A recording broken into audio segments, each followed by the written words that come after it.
pressure. Nightmare Pat, I'm smoking pressure.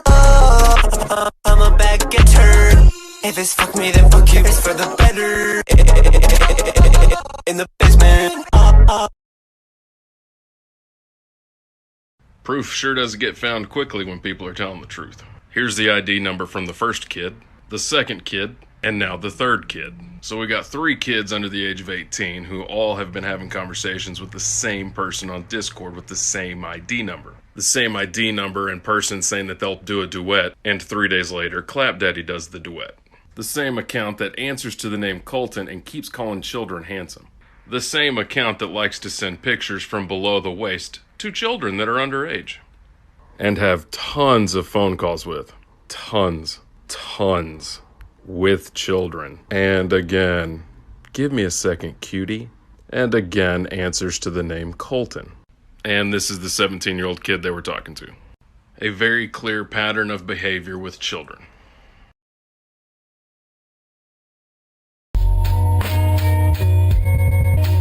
Before I start this video, I'd just like to say that I probably can't condense everything into 60 seconds, so if there are multiple videos, they are all up right now, and I think that you should definitely watch them. I also want to say that I understand the severity of the things I'm about to bring up, and I would not be making a video at all if I didn't witness things firsthand, hear multiple firsthand testimonials, and also full-heartedly believe it. And what that thing is that Ian, InfernumAsylum, and Colton, ClapDaddie, are 2 people that have very predatory patterns of behavior, and I feel like are a danger to our community.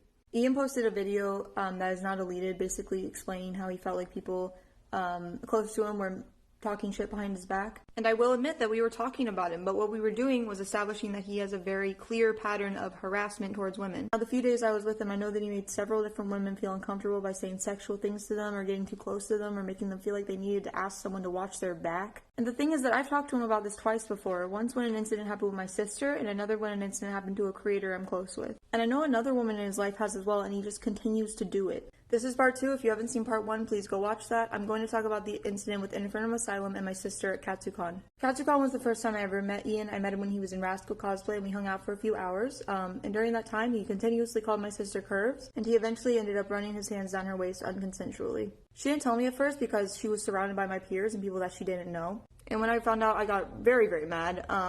And I was about to cut him off, but the thing is, my sister and I both like to give people the benefit of the doubt. So after talking to some people around us who assured us that it was a one-time thing and that it was just in character, I ended up DMing him on Instagram and explained that he did make her feel uncomfortable, but that it was okay, she was fine, and she did the same thing. Even then, my sister was so uncomfortable that she avoided contact with him for the rest of the weekend. It wasn't until Florida that I realized it was a pattern and that he's done the exact same thing to many other women, and sometimes not even in costume. I have my sister's permission to tell her story, but I don't have that same permission from the other victims. If they need to come out about their stories, they will in their own time. It would be disrespectful for me to say anything.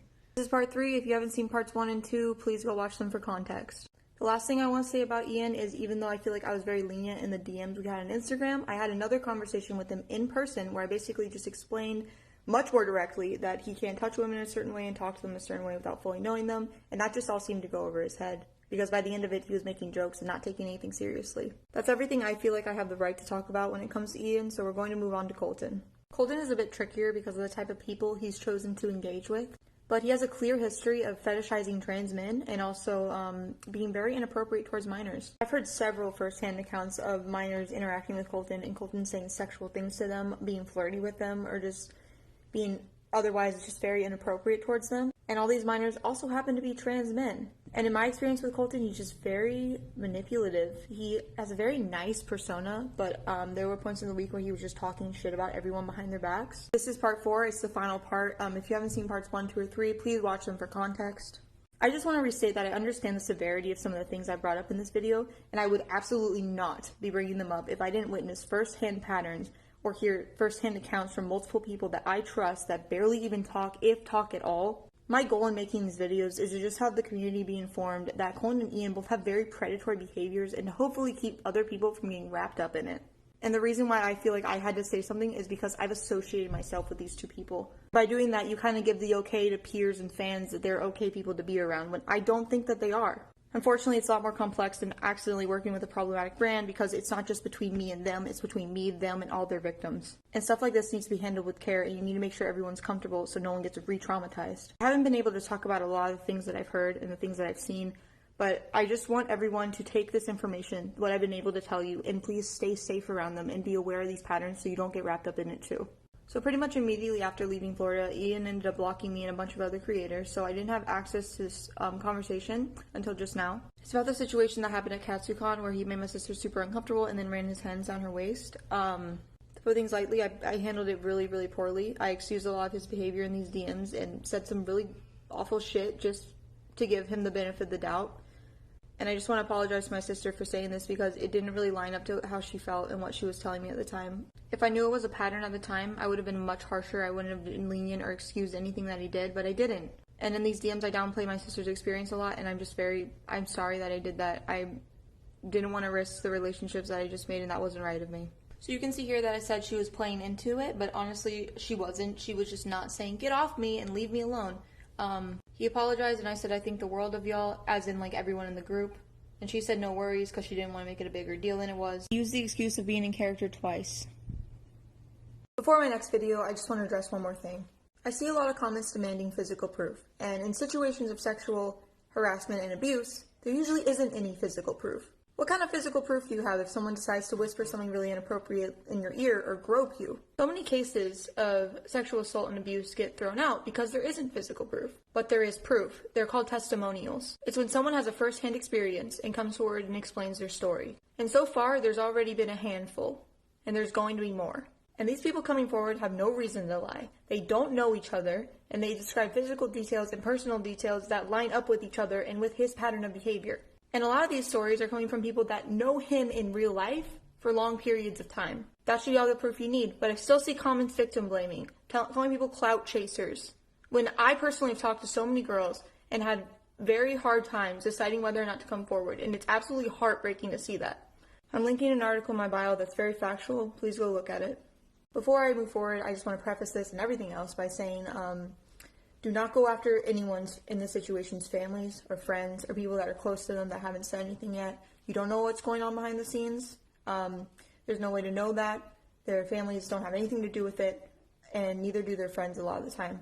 So please just, the best thing you can do to support victims is to completely unfollow both InfernumAsylum and ClapDaddie and stop supporting their content. Their platform is what they're using to do a lot of the things that they're doing, and if we take that platform away from them, they can no longer do it. The reason it took so many people to come forward is because they have millions of followers, Who's going to listen to someone with 10K in a sea of creators like them that have millions? And I usually wouldn't say this, but I do believe that they're predators, and I do believe the message of deplatforming predators. I don't think they deserve the platforms that they have with what they're doing. And thank you for all the support. It means a lot to me and the victims who are starting to decide to come forward because they've seen the support.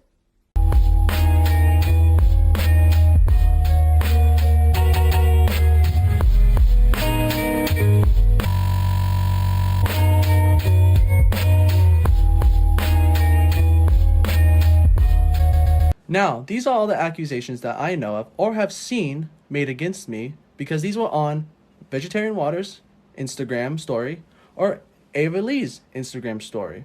Now, mostly everyone has blocked me from the Instagram story, but not their Instagram. I could still see their Instagram, but not their Instagram story. So if this is all true, then why hide it? Why hide it from me?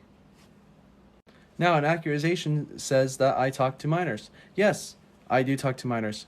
I'm on TikTok. I'm in a cosplay community. I talk to anyone, no matter their age, race, or gender. Another accusation is that I fetishize trans people.